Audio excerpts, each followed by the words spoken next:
अस्सलाम वालेकुम स्टूडेंट्स। आज हमें एक क्लाइमेटिक फिनोमेनन पे बात करनी है जिसको एनसो कहते हैं। एनसो की फुल फॉर्म क्या है? एनसो होता है एल नीनो सदर्न ऑसिलेशन। तो एल नीनो की जो सदर्न ऑसिलेशन का जो फिनोमेना है, इसमें तीन चीज़ें होती हैं। एक वॉकर सर्कुलेशन, लानीना, एल नीनो।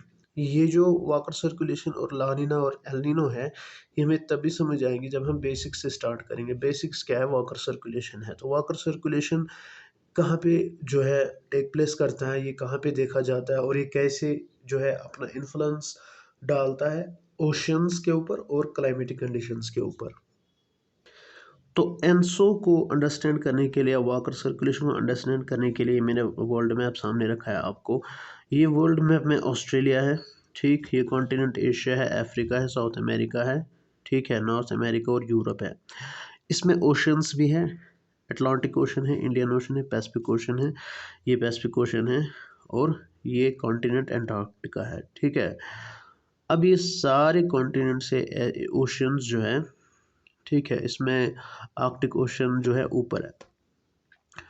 अब वाटर सर्कुलेशन कहाँ पे जो है देखा जाता है? पहली चीज़ आपको समझाने के लिए वो ये है, ये पैसिफिक ये पैसिफिक जो है यहाँ से स्टार्ट होता है। पैसिफिक ओशन ये साउथ अमेरिका है। साउथ अमेरिका ये पेरू आइलैंड सारे यहाँ से चिली वाले एरियाज़ हैं। इसको ईस्टर्न पैसिफिक ओशन कहते हैं। ऑल्दो वर्ल्ड में ये नॉर्दर्न और साउदर्न, ये ईस्टर्न, ये वेस्टर्न है, बट वेस्टर्न में ईस्टर्न साइड कौन सा है? ये। तो इसीलिए इसको ईस्टर्न पैसिफिक ओशन कहते हैं। किसको? इस वाले साइड को। मैं इसको थोड़ा जूम इन करता हूँ। तो ये ईस्टर्न पैसिफिक कहलाता है। अब आपके लिए क्वेश्चन है, वेस्टर्न पैसिफिक क्या होगा? तो अर्थ तो गोल है, ये स्फेरिकल इन शेप है। तो वेस्टर्न पैसिफिक, अगर ये ईस्टर्न है पैसिफिक, यहाँ से यहाँ तक फैला हुआ है, तो वेस्टर्न पैसिफिक ये होगा। जबकि ऑस्ट्रेलिया ईस्ट में लोकेट करता है। तो दैट मीन्स हम सिर्फ ओशन की बात करें, ये वो ओशन है जिसके बीच में ज़्यादा कोई आइलैंड नहीं है, लैंड मासेस नहीं है, जिस तरह इस इंडियन ओशन में है या अटलांटिक ओशन में है। तो पैसिफिक ओशन एक बड़ा बहर आज़म है जो खाली है। ये ईस्ट ऑस्ट्रेलिया जो है यहाँ तक फैला हुआ है, जिसको वेस्टर्न पैसिफिक ओशन कहते हैं। तो दैट मीन्स ईस्टर्न पैसिफिक ये है, वेस्टर्न पैसिफिक ये है। अब हम समझेंगे वाकर क्या सर्कुलेशन। वाकर सर्कुलेशन को अंडरस्टैंड करने के लिए मैं आपको पहले जिस तरह मैं पढ़ाता हूँ उसी तरह दिखाऊंगा। तो ये मैंने मैप बनाया है। ये है साउथ अमेरिका, ये है ऑस्ट्रेलिया। तो साउथ अमेरिका में ईस्टर्न पैसिफिक ओशन है और ऑस्ट्रेलिया में वेस्टर्न पैसिफिक ओशन है। ये मैंने ऊपर WPO लिखा है। अब यहाँ से ट्रेड विंड्स चलती है। ये कहाँ से गुजरती है? ये ईस्ट पैसिफिक से ऑस्ट्रेलिया तक पहुँचती है। अब ये ट्रेड विंड्स अपने साथ ओशन वाटर को भी लेके आती है। जो मैंने कल बताया, डिस्प्लेसमेंट, कंप्लीट कंटिन्यूस डिस्प्लेसमेंट को ओशन करंट्स कहते हैं। तो ये ट्रेड विंड्स इनको भी यहाँ से यहाँ तक पहुँचाती है।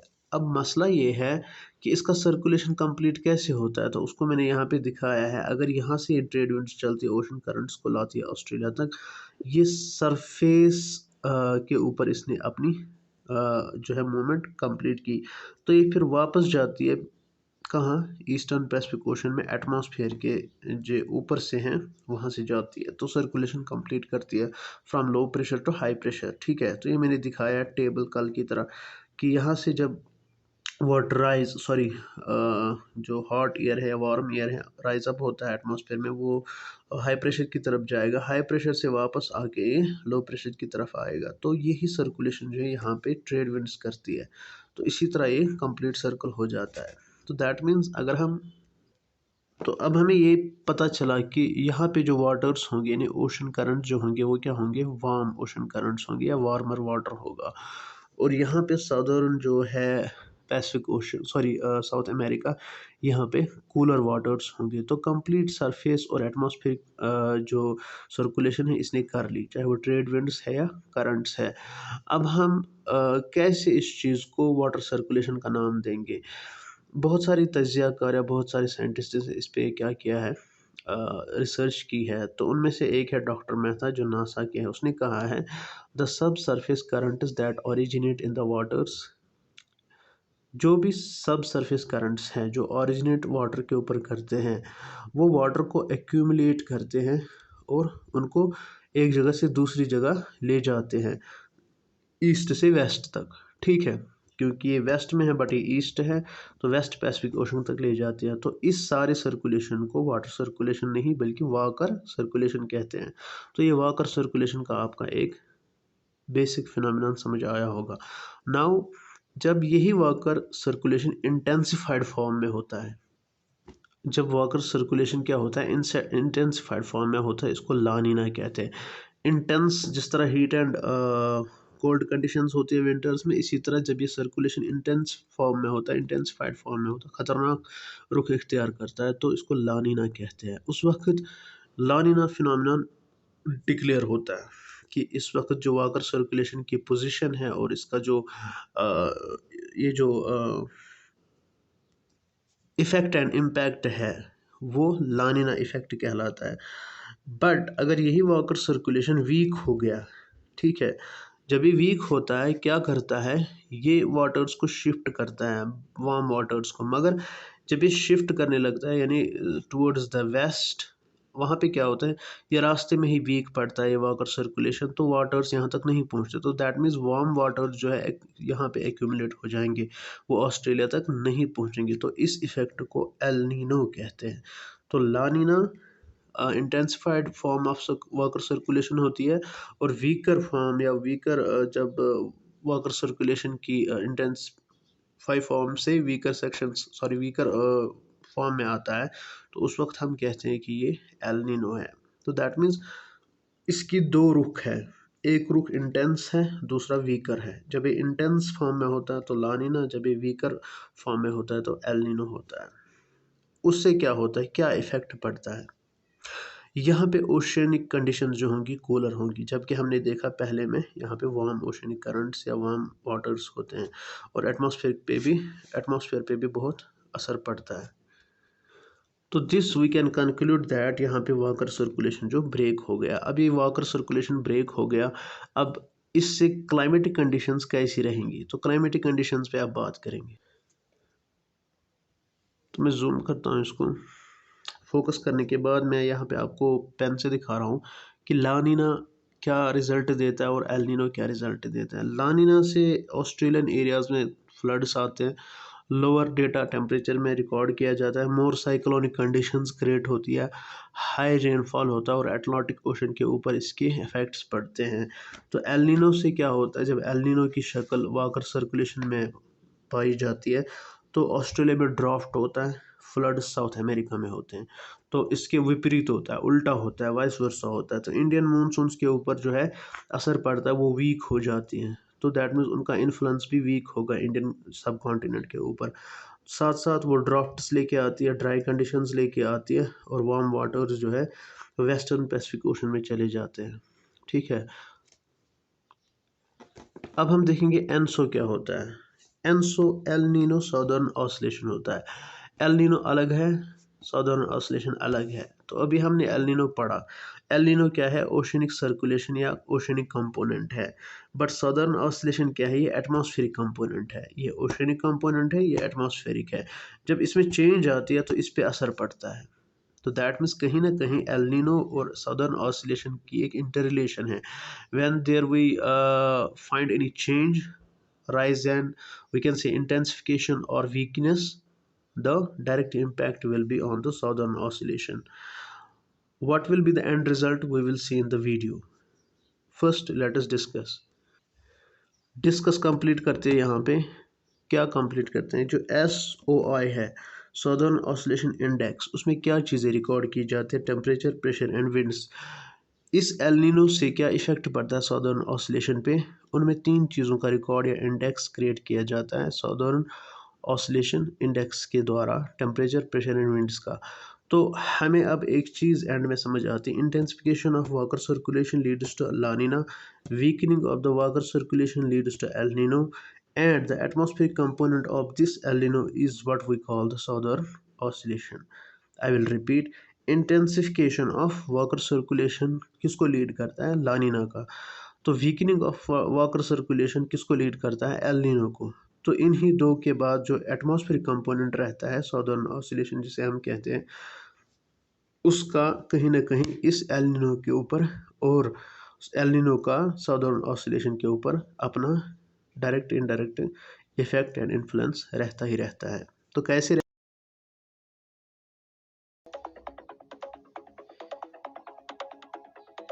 El Nino and La Nina are terms for climatic events originating in the tropical Pacific as part of a naturally occurring cycle. Such events are a consequence of strong interactions between the ocean and the atmosphere.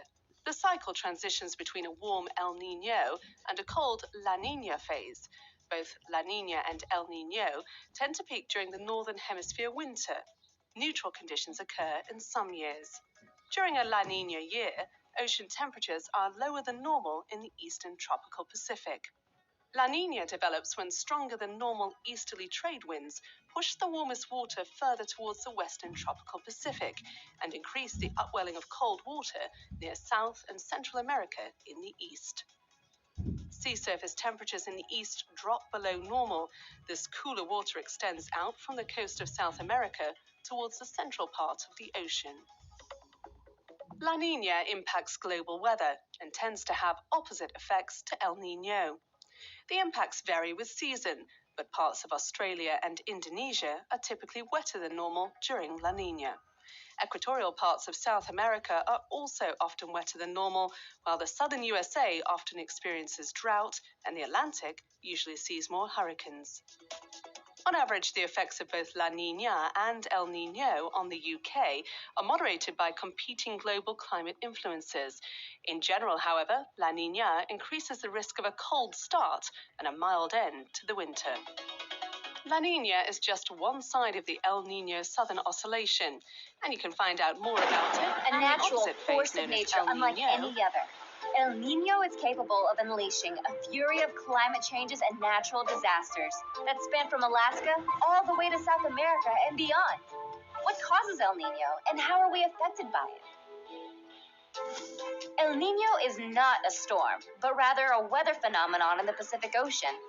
During an El Nino, the surface water temperature warms up, leading to complex weather patterns. South American fishermen in the 19th century, describing warmer waters during Christmas time, coined the name El Niño, Spanish for the Blessed Child. Nowadays, when sea surface temperatures in the equatorial Pacific Ocean rise 0.5 degrees Celsius over their historic average for 3 consecutive months, and once atmospheric conditions and rainfall patterns shift accordingly, scientists officially declare an El Niño. An El Nino event takes place about every 2 to 7 years. Normal east to west trade winds over the Pacific weaken, and warm water that normally travels westward is now moving toward the east. Moisture then rises into the air, and the effects of El Nino are felt throughout the Americas. In the ocean, warm water pushes colder water downward, blocking the important upwelling of nutrient-rich waters from the bottom. This causes some marine life to migrate to colder waters. Animals that normally feed on this sea life suffer, and fisheries throughout Central and South America suffer too. But El Nino's most noticeable repercussions are felt on land. In the western United States and Central and South America, the warm air and moisture lead to increased storms, rainfall, floods, loss of life and property, and the increase of some vector-borne diseases like malaria, even in places where they don't normally occur. In Southeast Asia and Australia, the opposite takes place. These areas suffer from drought, wildfires, and colder ocean waters. In 1997 and 98, the world experienced the biggest El Nino in recorded history. Some estimates blame that El Nino for 2,100 deaths and $33 billion in damages. Mongolia saw temperatures reach 108 degrees Fahrenheit. There was record flooding in Peru. And the U.S. saw storms in the Gulf Coast, flash flooding from California to Mississippi, and tornadoes in Florida. Scientists are now better able to predict if and when an El Nino event will take place. This helps communities better prepare for the changes in weather patterns and better adapt to its repercussions.